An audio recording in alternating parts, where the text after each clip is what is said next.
Para continuar, viene una persona muy especial, su nombre es Jasmine.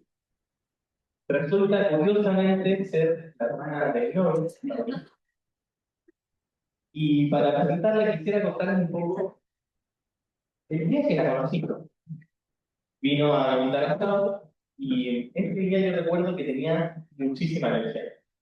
Mal, moco, me gustaba la garganta, estaba como muy poco. Y Sam se había ido a clases a cursar y me quedó solo con Hans. Llegué a la casa, me vio que estaba realmente jugada, tío, que la verdad estaba pero pésimo. Entonces me dice, para un segundito.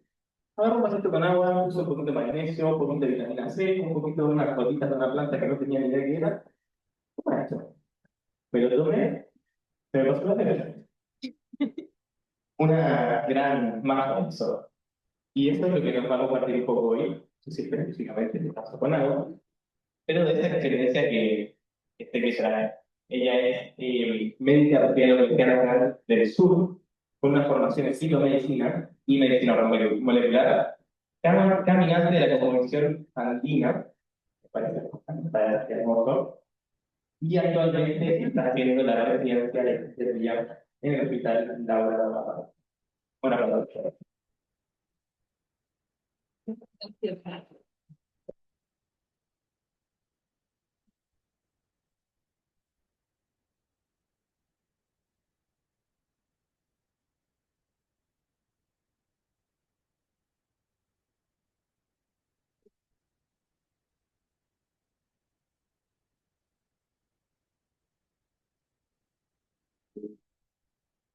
Si loro dall'ultimo del giorno vorrà salire. Ora frase tiene su mano. Pero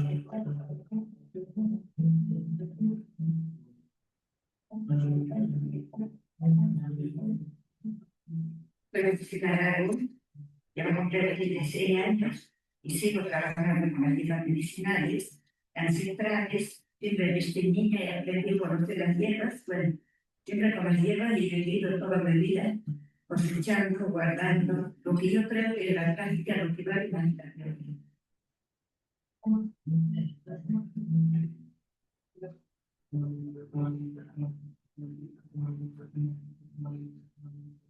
Recogemos el verano, salimos a buscar campo, las fincas, las acequias, y siempre cuando está ahí creciendo grande y es importante, que siempre tienen que empezar a planta.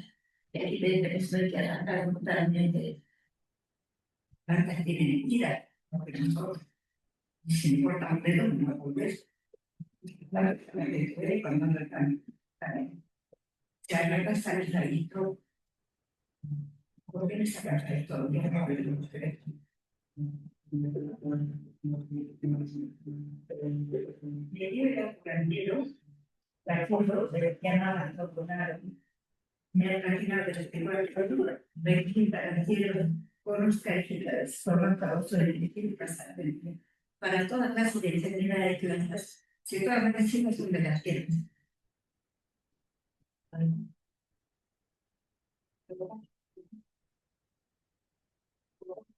Hay hierbas medicinales abundantes para combinar, para rescatar valor ancestral. Sería lindo que sigamos viendo a la cultura viva. Queremos cultura viva, no muerta. Mientras que yo viva, mantengo vivo.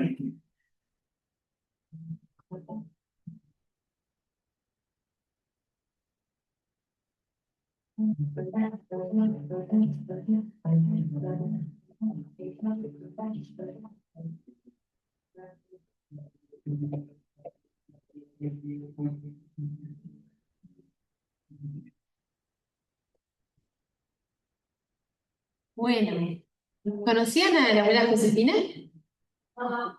¿Alguna vez fueron a Jujuy? Sí. Maimará. Bueno, si estuvieron en Maimará seguramente pasaron por su casa porque es ahí muy cerca de la plaza que ella vive. De hecho hay una foto como gigantografía de estos últimos años porque es una abuela que comparte su medicina y su saber de hace muchos años, y cómo, bueno, quienes conocen Jujuy, cómo eso es integrado también en los hospitales, en las casas, la forma que tienen de ver la medicina. Un poco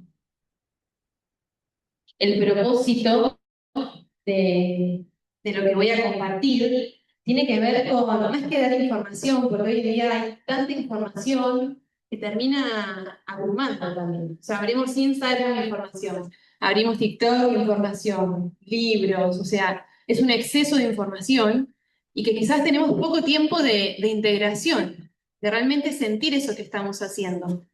Hoy me reía porque veía una publicación, algo que decía la gula espiritual. Y un concepto que traía esto de cuántas cosas a veces hacemos y leemos y nos formamos y poco tiempo para realmente sentir eso y conectar. Como este boom de la espiritualidad, como algo más de New Age, ¿no? Que se termina desvirtuando, porque ¿qué es la espiritualidad? Una persona que va a la iglesia es menos espiritual que alguien que tiene hecho todos los cursos de Reiki, registros akáshicos, constelaciones y demás. Un abuelo que vive en el cerro, que no tiene contacto con toda esta información como más intelectual quizás. Tiene menos conocimiento, sabiduría que alguien que hizo todos los cursos y estudió hasta como Joe Dispenza. Esa es una pregunta que me hago y parte de estos años, desde que me recibí de médica, fue entender que hay otras formas también de vivir y de conectar con las personas que no es desde el intelecto. Quienes somos de acá, nacidos en provincia de Buenos Aires también, bueno, yo hago residencia en un hospital público y todo se mide a través de eso, de cuánto sabés, de qué curso hiciste, y a veces nos perdemos de escuchar a quienes más saben, que a veces son los niños, son los abuelos, y que quizás no terminaron la escuela, pero tienen mucho para enseñarnos y para ofrecernos. Entonces, más que traer conocimientos, es esto de sembrar preguntas, de compartir diferentes formas de abordar la salud, de repensar nuestras prácticas y de qué lugar también nos posicionamos. O sea, ¿de qué vale aprender y tener todos estos conocimientos si no puedo conectar a los ojos con la persona? Si no puedo estar ahí presente, conectando, empatizando. Entonces, en estos años, antes de recibirme, quería conocer cómo vivían otras comunidades, otras cosmovisiones. Y es ahí cuando me fui a Misiones a compartir con comunidades guaraní. Y yo sentía que tenía como muchas barreras para vincularme, como desde un lugar del corazón. Entonces, como lo que pedí, rezaba, intencionaba, justamente tenía que ver con eso, con conectar con el corazón y lo que ese lugar tenía para ofrecer. Ahora más adelante voy a retomar eso. Bueno, arriba lo que dice es la palabra desconexión. Un poco en el video lo habrán visto, creo que el video de la abuela Josefina muestra mucho esto de la conexión con los ciclos, con la tierra, con las estaciones, de las ceremonias, de lo que uno celebra. No sé si alguna vez, bueno, los que estuvieron en Jujuy quizás saben, pero esto de celebrar los equinoccios, de celebrar, bueno, está más adelante, celebrar los equinoccios, celebrar los solsticios, justamente, tenía que ver con cómo iba a ser ese año, cómo iban a ser las cosechas, si iba a llover, si no iba a llover, y lo que sucedió también, o sea, en esto pido permiso y agradezco también por ser este puente y poder estar compartiendo esto que me ha costado. Pero los abuelos, con la llegada, digamos, de los españoles, como eran también reprimidos y como eran, sí, los llevaban presos también por compartir sus ceremonias, se iban al medio del cerro, digamos, a poder celebrar a la tierra, al sol, al fuego, a los diferentes cambios de estaciones, y esto que tiene que ver justamente con los principios del buen vivir. Y un amigo me decía, claro, en el Inti Raymi lo que hacíamos, nos sentábamos todos alrededor del fuego Y pasábamos toda la noche mirando el fuego y veíamos qué es lo que nos decía el fuego, si aparecía un animalito, qué significaba eso. Y con los primeros rayos de luz, ver la tierra y según cómo estaba la tierra, si iba a haber lluvia, si iba a ser una buena cosecha, tenía que ver con eso. Y esto que traigo de la sobreinformación, los sobreestímulos y la desconexión también. La desconexión con la tierra, por el cemento, por las antenas, por todo lo que ya vinieron comentando también los chicos. Y cómo nos perdimos, no sé si escucharon alguna vez este término de los ritmos circadianos. Son aquellos relojes biológicos que se desarrolló como un mecanismo de supervivencia, para que pueda dormir en la noche y en el día, digamos, estar activo. Y regulan hormonas, temperatura, tensión arterial, frecuencia cardíaca. ¿Y qué pasa si nos desregulamos con nuestros ritmos circadianos?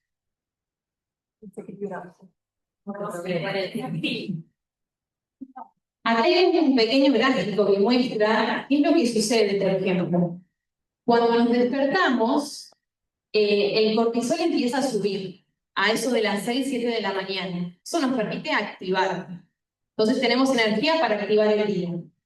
A eso de las 12 del mediodía, cuando está el sol arriba, es el mayor momento de fuego digestivo. Ese es un gran momento también para comer. ¿Qué sucede? Cuando empieza a bajar el sol, empieza a bajar el cortisol, baja ese fuego digestivo y se empieza a secretar la melatonina, que es esta hormona del sueño. Pero ¿qué sucede? Si la melatonina se expone a luz artificial, como las pantallas, la luz de la casa, se inhibe. Por lo tanto, vamos a afectar nuestros relojes biológicos. Lo mismo que la absorción de los alimentos. Se absorbe cuando hay fuego digestivo. Ya de noche no podemos absorber esos nutrientes. Acá algo de actualidad, una noticia de este año en relación a el 50% de los argentinos duerme mal. ¿Y con qué tiene que ver con eso? Sí, con el estrés, como ya hablaba Mati, tiene que ver también con la situación económica, social que estamos pasando, con las preocupaciones, con la desconexión también, con que es todo artificial, con esa pérdida de conexión de prácticas simples que nos traían nuestros abuelos. Y un estudio que habla de cómo esta disincronía circadiana tiene una relación directa con el desarrollo de enfermedades metabólicas, también con resistencia a la insulina, con hiperglucemia. Y una práctica buena, bonita, barata, para regular nuestras hormonas y conectarnos con ese estado de calma, de presencia. Como me gusta como le dicen en el norte, que es contemplar. No habla de meditación, sino esa capacidad de contemplación, que es estar presentes en el lugar donde estamos. Y el simple hecho de poder ver el amanecer o el atardecer, que a veces en la ciudad se complica, pero cuando pueda ser posible, es una buena práctica. Y respirar. ¿Están respirando? ¿Se acuerdan de respirar? Aunque sea una vez al día, decir como, a veces estamos acelerados, con el multitasking, con un montón de cosas, y nos olvidamos de algo tan simple que nos regula pocos, ni siquiera minutos, segundos, porque si toman un minuto para hacer respiraciones conscientes y conectar con lo que nos está pasando, ya hay muchas cosas que empiezan a cambiar de la percepción, de mi percepción con mi cuerpo, con lo que estoy sintiendo. Y también los entornos que habitamos. Digamos, no es lo mismo vivir en la ciudad que vivir en la naturaleza. Entendemos que a veces no es posible que todos vivamos en la montaña. Podemos ir de vacaciones, podemos ir a vivir un tiempo. No quiere decir que porque vivamos en la naturaleza igualmente vamos a estar 100% regulados o porque vivamos en la ciudad no lo estemos. Pero en la ciudad sí tenemos que tomarnos esos momentos, como en nuestras comadres, de pausas activas. Si estoy 8 horas sentado en una oficina, y sí, obviamente, voy a favorecer la inflamación, voy a favorecer el sedentarismo, voy a favorecer el desarrollo de enfermedades. Entonces, por más que trabajo 8 horas, pero me paro, camino, si puedo ir a un parque y almuerzo en un parque y me saco las zapatillas, conecto con la tierra. No sé si conocen esta palabra que acabo de mover, que es el grounding. Bueno, ¿y saben de qué se trata el grounding? Justamente de descargar esos electrones positivos, radicales, electromagnetismo, digamos, que estamos recibiendo todo el tiempo, descargarlo a tierra, y es de los antiinflamatorios más poderosos que tenemos, y de los que no tanto se habla. Vamos con el ibuprofeno, pero sacarnos los zapatos una vez al día, como mínimo, y siendo médica, es de las primeras indicaciones que doy. Conectar con la tierra, sacarse los zapatos y estar ahí, sintiendo la tierra, drenando.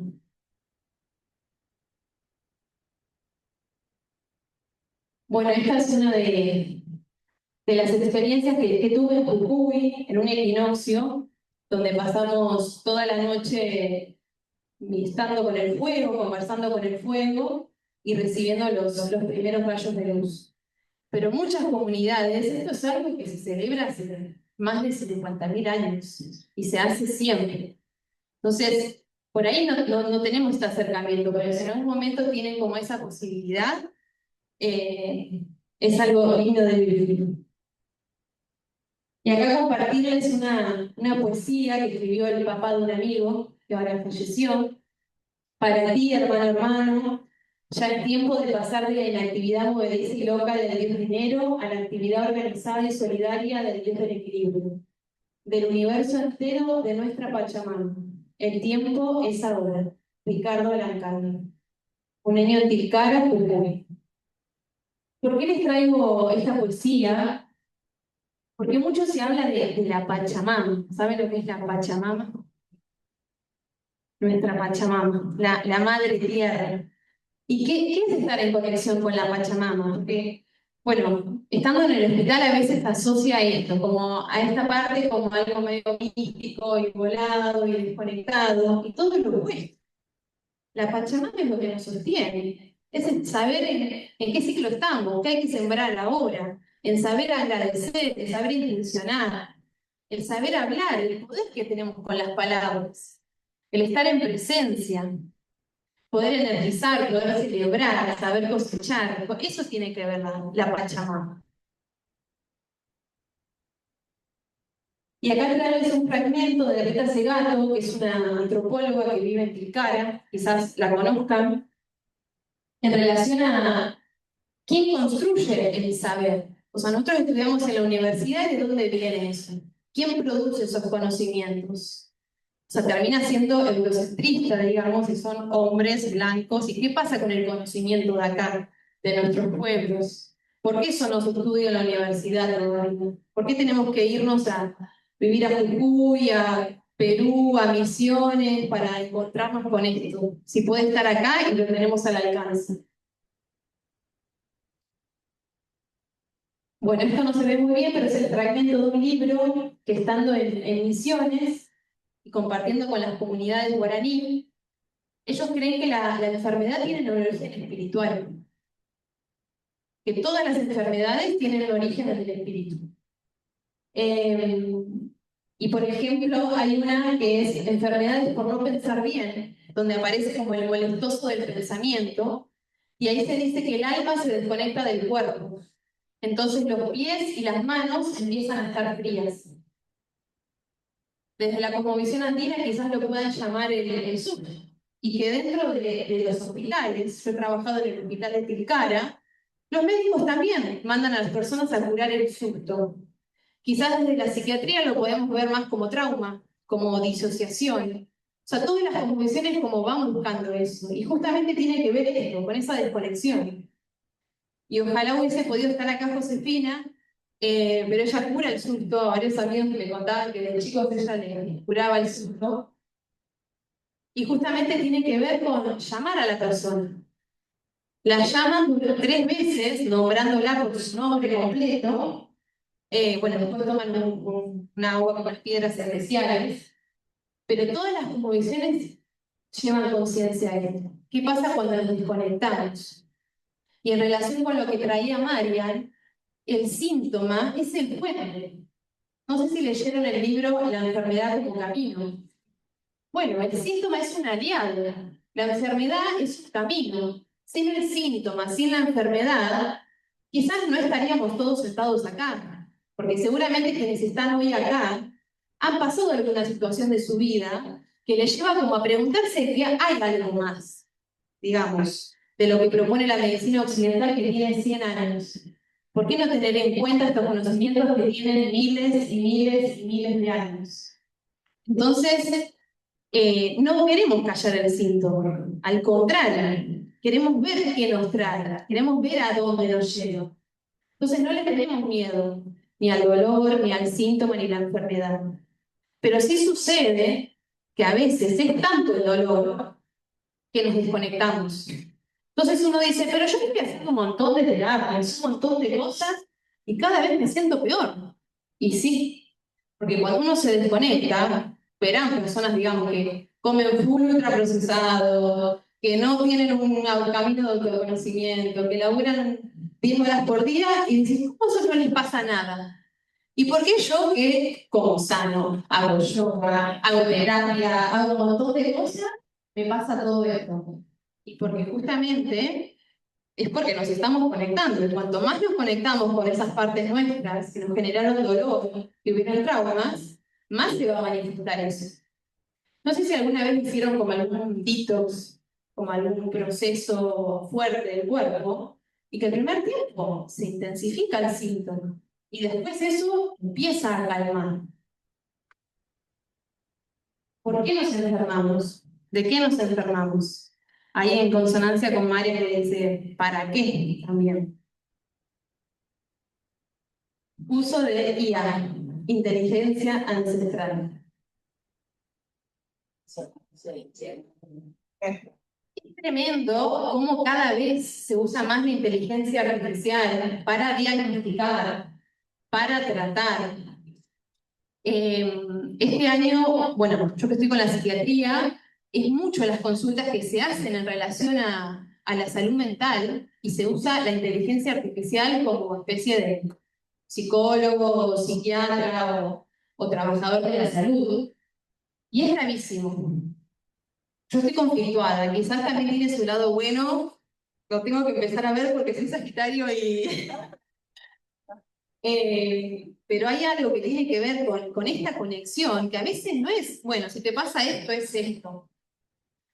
Justamente en la experiencia esta en Misiones, la que está ahí sentada se llama Joaquina, que es cacique de una comunidad, y ella lo que nos decía es que para curar, ellos salen al monte cuando viene un consultante, una persona, bueno, y conectan con el lugar, con el monte, con lo que les baja en ese momento, y eligen qué planta va a tomar esa persona, por cuántos días y de qué manera. Entonces ahí nos damos cuenta que si nosotros queremos cambiar la pastilla, el fármaco, como esta manera más occidental, como natural, recaemos como en ese mismo modelo. Estamos reproduciendo lo mismo, que era algo de lo que conversaba el otro día en el vivo. Entonces, esto que traía Marian también, porque el libro, o la biodecodificación, bueno, entonces, si te duele la espalda es porque estás cargando mucha tensión, mucho peso y tenés que estar menos estresada. Y no, nos terminamos limitando. Con las plantas pasa lo mismo. Y con las diferentes terapias lo mismo. Sí son herramientas, pero eso no va a cambiar, digamos, que yo en ese momento tengo que estar, primero yo conectado con eso que está pasando. Y que yo soy un canal, soy un medio para que esa persona también pueda ir encontrando las respuestas o las diferentes herramientas para encontrar como esa sanación. ¿Cómo vienen?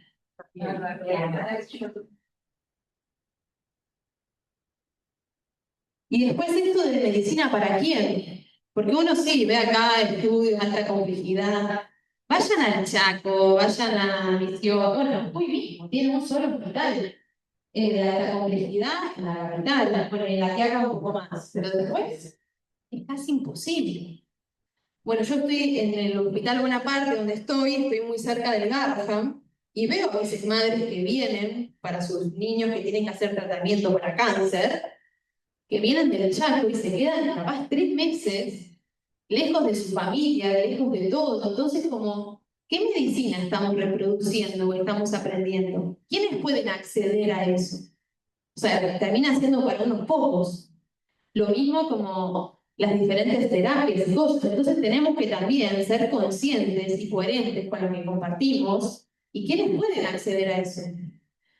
Yo estudié medicina ortomolecular, fantástico, estudiamos suplementos, te mando a hacer una fórmula que sale 300.000 pesos.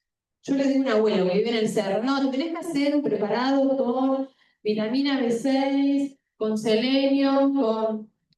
¿De qué sirve?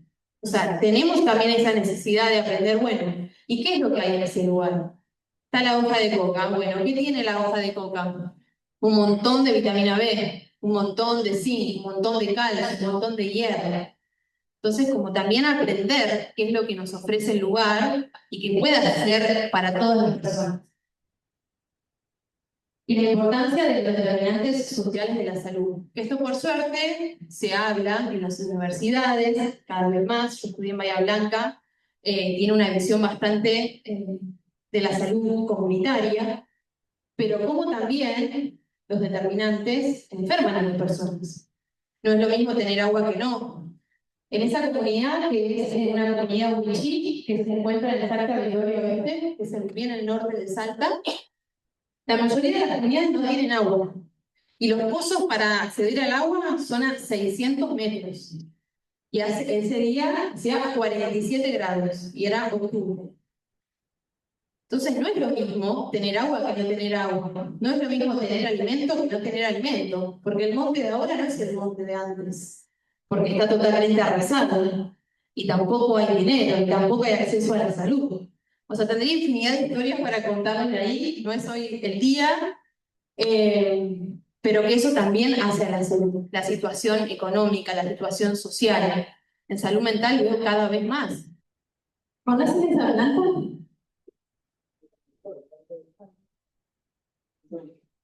Chagua. Capaz la han visto en algunas morrales o cositas que venden, que hacen las mujeres de Chile. Ellas desde que tienen la primera menstruación, que las abuelas les enseñan a tejer, y pasan gran parte del día haciendo chicas, los morrales, diferentes artesanías. Y para recolectar esa planta, hay bosques de chagua, y obviamente se hace como un ritual, se le pide permiso, se invocan a los diferentes guardianes que hay en ese bosque. Entonces ahí te das cuenta que es como, wow, como cuánto sentido tiene todo eso, el mismo cómo tiñen también con tintes naturales, cómo es el sentido del tejido, del hilado.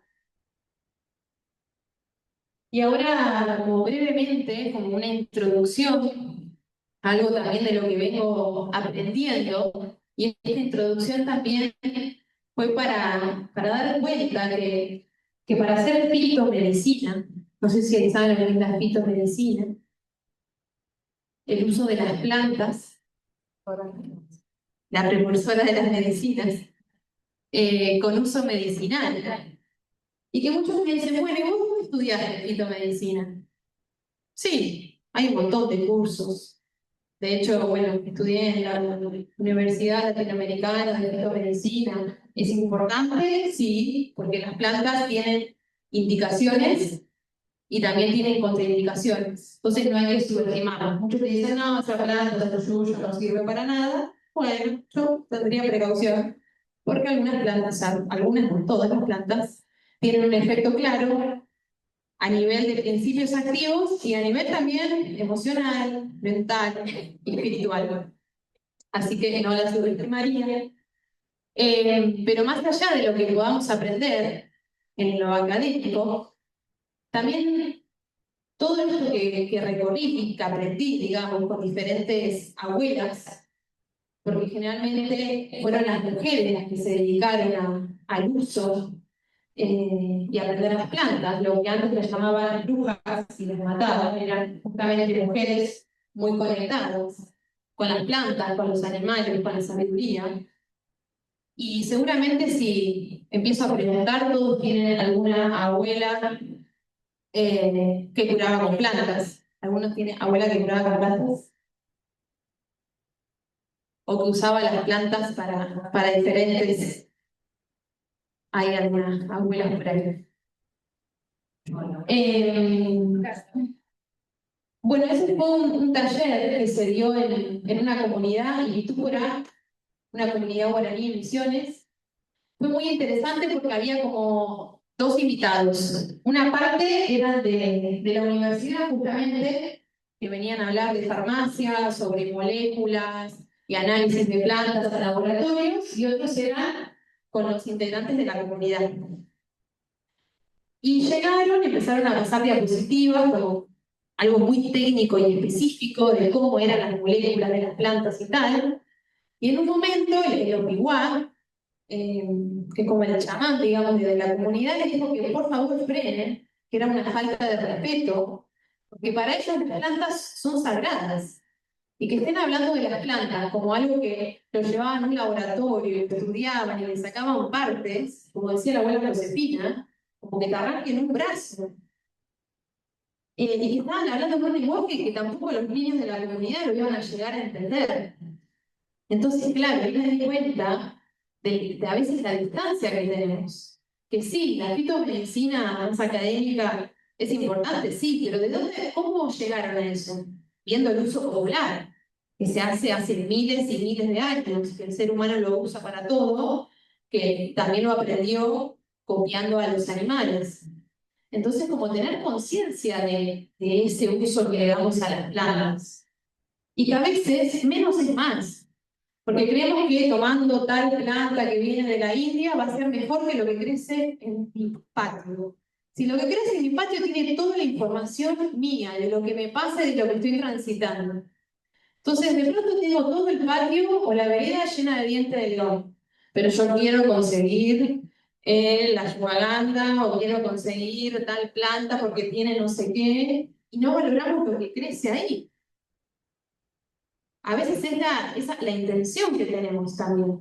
Entonces, observar más. Quienes tienen patio, lujo. Yo acá en Buenos Aires no tengo patio, pero siempre cuento esta historia de que mi mamá en el patio tenía lleno de malva. Ella por muchos años tenía como recurrentes infecciones urinarias. Perdón, mami, que estoy contando esto. Y yo le decía, tenés que tomar la malva porque te está creciendo en el jardín un montón. Y ella iba con la cortadora de pasto y la pasaba todo con la pija y la arrasaba, porque a veces no queremos ver. Y está bien también. O sea, porque muchas veces vamos a ir y decir, no, vos tenés que tomar tal planta, o tenés que hacer tal terapia, tenés que constelar, tenés que hacer tal cosa. Y a veces lo hacemos desde la buena intención, pero por ahí esa persona no está lista todavía para ver. Puede ser mucho. Entonces también como ser muy pacientes y respetuosos con los tiempos del proceso de cada ser. Y con las plantas lo mismo. Va a llegar cuando tenga que llegar. Bueno, si van a Tilcara, quizás la conozcan a ella, Rosy, una gran amiga que está siempre vendiendo sus hierbas afuera del mercado. Y es así también como uno va aprendiendo. Con las abuelas, que te van contando, bueno, tal planta se usa para tal cosa, que se usa para tal otra. Y que cada lugar, la Argentina es increíble, o sea, acá, o sea, desde la Patagonia hasta Misiones con la selva, hasta el norte, cada lugar tiene algo distinto para ofrecer y es alucinante. Estas son equinacias, no sé si conocen la equinacia. Es una flor, pero lo que se usa es la raíz, muy buena para el sistema inmunológico. Y en emisiones viene mucho la equinacia y el hipérico, que es un antidepresivo. No sé si lo conocen el hipérico, pero es una florcita amarilla divina. Y quienes tuvieron la suerte quizás de estar en Bolivia, en Perú, nuestro Latinoamérica, la cantidad de mercados y de mujeres con esa sabiduría que es increíble. Bueno, y una foto de mi abuela, porque también tengo abuelas que me enseñaron sobre el uso de las plantas desde muy chica, y que sembraron esas semillas en mí, que hoy por suerte puedo seguir expandiendo y compartiendo. Y que por suerte los últimos años de universidad, porque yo desde que arranqué la carrera, yo ya sabía que había algo más. O sea, no podía entender cómo algo que tenía 100 años podía reemplazar algo de miles y miles y miles. Y me peleé con muchos profesores, compañeros y personas hasta que aprendí que no tenía sentido. Eso me acordé un poco tarde. Entonces terminé la carrera y dije, yo no pienso hacer una residencia, me fui a vivir a Jujuy, a Perú, a girearlo un poco, hasta que en un momento dije, bueno, es momento. Y que, que el sistema también, para luchar contra el sistema, hay que estar adentro del sistema. Así que ahí estamos, adentro del hospital, haciendo una residencia. Estrategia. Estrategia. Integrando las herramientas, y porque si no terminamos esto, polarizados, digamos, o en un lado y en el otro. No, es esto y también es esto. Bueno, de la Sociedad Latinoamericana de Fitomedicina, y uno, o sea, cuando me preguntan, bueno, ¿de dónde estudio fitomedicina? Sí, estudio acá, pero eso es una partecita, una milésima. Después es un camino de, bueno, de muchos años. Y también de experimentarlo, de tomar las plantas, de conocer las plantas. Bueno, tomar las plantas no es la única forma de usar las plantas, ¿sabían? Que se pueden sahumar, que también se pueden hacer polvos, cocimientos, vapores, tinturas. Y aquí algunas de las plantas, es verdad, que no puse la coca ahí, pero algunas plantas que quizás muchos las conozcan, que crecen en sus jardines, como por ejemplo, bueno, el chanté, el orégano, la artemisa, que es una gran reguladora de los ciclos y desparasitante, la querida malva, que es muy buena para las infecciones urinarias, pero también los pulmones, el intestino. Y la mejor forma es ir tomándolas y ir conociéndolas. Entonces, bueno, si estoy haciendo una toma de plantas o por algún momento llegué con una planta, pues si uno quiere aprenderlas todas juntas, es imposible. Y van a llegar a sus vidas en el momento que tengan que llegar, ¿no? Como plantas aliadas. Nos van a acompañar en nuestros procesos. Son dulces, son amorosas, pero también hacen lo que tienen que hacer. Nos ayudan a poner límites, nos ayudan a cerrar procesos, nos ayudan a abrir otros procesos. Y es alucinante. No sé si conocen, bueno, la cúrcuma, el jengibre, lo que hacen en el cuerpo. O sea, si nosotros observamos cómo funcionan las plantas en la naturaleza, un efecto parecido van a tener en nuestro cuerpo. Entonces, el jengibre, por ejemplo, que crece rizomáticamente, tiene la capacidad de calentarnos las extremidades. Entonces, va a funcionar de una manera similar. Eso pasa con la mayoría de las plantas. La ortiga, por ejemplo, que tiene como esos alfileres, lo mismo, es una planta que se utiliza mucho para poner límites. Bueno, y es importante mencionar, por más que no nos vamos a detener acá, del alimento como medicina. Las plantas como medicina, la tierra como medicina, y también el alimento. Y preguntarnos, ¿de dónde vienen los alimentos que comemos? Si le ponen agrotóxicos, si no, no es lo mismo comprar a productores que comprar, digamos, en cualquier verdulería, aunque también es válido, pero por tomar conciencia de dónde vienen, de qué forma nos vinculamos con esos alimentos. Y que es importante también que en las universidades haya formación en nutrición, que es muy escasa, y que también se siguen reproduciendo modelos, bueno, por acá tenemos una nutricionista, esas pirámides y esos modelos de alimentación que ya quedaron como antiguos, y conocer otras formas de alimentación, de ayunos. ¿Cómo estamos de tiempo? 25. Bueno, ya estamos cerrando.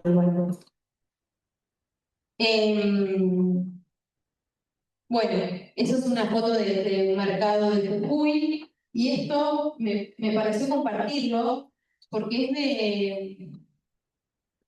de un paraje que queda, no sé si alguno conoce Iruya. Bueno, de Iruya hay un camino que te lleva a Pueblo Viejo, un camino de montaña. O sea, caminamos como 7 horas para llegar. Y llegamos a un hospedaje que se llama Hospedaje Leonardo. Anótenlo porque data. Y claro, lo que hacían antes era tener como estas especies de despensas. Entonces, cuando hay maíz, se junta el maíz y se guarda para todo el año. Lo que está colgado ahí es el charqui. Preparan el charqui, tienen esta carne o sea, macerada con sal y tienen para todo el año. Lo mismo con las plantas. Eso es algo que se hacía mucho antes, porque no es que todo el año vos tenés todo como tenemos ahora. Tomate. También, ¿eh? ¿Cómo? Ahora también, donde hay Ahora también. cultural, Sí, porque esta foto es actual. se sigue haciendo el tema. Exactamente, exactamente. Bueno, y nada de todo esto nos va a servir, ¿o sí? Si no tenemos esa capacidad que hablábamos al principio de conectar aquello que nos alimenta y nos nutre el espíritu. Porque podemos tomar la mejor planta, hacer la mejor terapia, tomar el mejor suplemento, pero si no hacemos lo que amamos, lo que nos gusta, lo que nos expande, lo que nos hace sentir mejor, eso no sirve de nada. Entonces, ahí está la respuesta quizás en esto del placebo, en esto de que hay personas que capaz no comen tan bien y se sienten bien porque están haciendo lo que les gusta. Entonces es una invitación a conectar con el propósito. Bueno, ¿qué vinieron a hacer? ¿Qué vinieron a compartir con el mundo? A veces nos podemos olvidar, nos podemos distraer, podemos estar en otra, pero hay algo que de nuevo nos vuelve a traer y decís, es por acá. Entonces no importa cuántas veces nos vayamos o nos desviemos, sino cuando aparecen esas personas que nos recuerdan, o como Josefina te llama, María, y volvemos. Y la importancia de conectar con otros, de la conexión, de la seguridad, del afecto, también es importante. Esto de, como para ya cerrar, el micelio. No sé si saben lo que es el micelio. Tiene que ver con los hongos. Otro capítulo podemos hablar de hongos, adaptógenos, psilocibina. Hoy no llegamos. Pero justamente el micelio es lo que va conectando a los árboles, a los hongos, y lo que hace, por ejemplo, en un ecosistema, en una selva, le va dando los nutrientes que necesita cada planta, o le va sacando a otra, y así es como funcionamos nosotros, más allá de que no veamos como esto invisible, ¿no? Como integrando lo invisible, nosotros estamos conectados hoy acá, con un propósito en común en esta búsqueda. Entonces estamos con esto de cooperar. Yo lo que no tengo lo tomo de otra persona y lo que tengo para ofrecer lo pongo al servicio. Y es como medio a veces hacer lo que hay que hacer, sin cuestionarnos tanto. Va más allá de si me gusta o no me gusta. Cuando recibimos una información, lo siento, pero ahora tienen la invitación a compartirlo. Lo que les haya quedado de este encuentro y de esta charla, y que esa semilla pueda germinar, digamos. Si tienen hijos, en tus hijos, amigos, sobrinos, que puedan llevar esto. Porque esto tiene que ver con la salud, con la coherencia, con el amor, con la conexión. Y con el compartir también, porque lo más valioso que a mí me dio el mundo de las plantas es justamente el poder compartir con otros, el hacer medicina con otras hermanas, el aprender con otras personas, el brindar talleres para la comunidad en el pueblo donde estaba viviendo. Esa es la tarea que tienen, sembradores de conciencia. Y para cerrar, les leo un pequeño poema que puede como resumir todo esto. Aquí en este cuerpo están los ríos sagrados, aquí el sol y la luna y los centros de peregrinación. No he encontrado otro templo más maravilloso que el de mi propio cuerpo.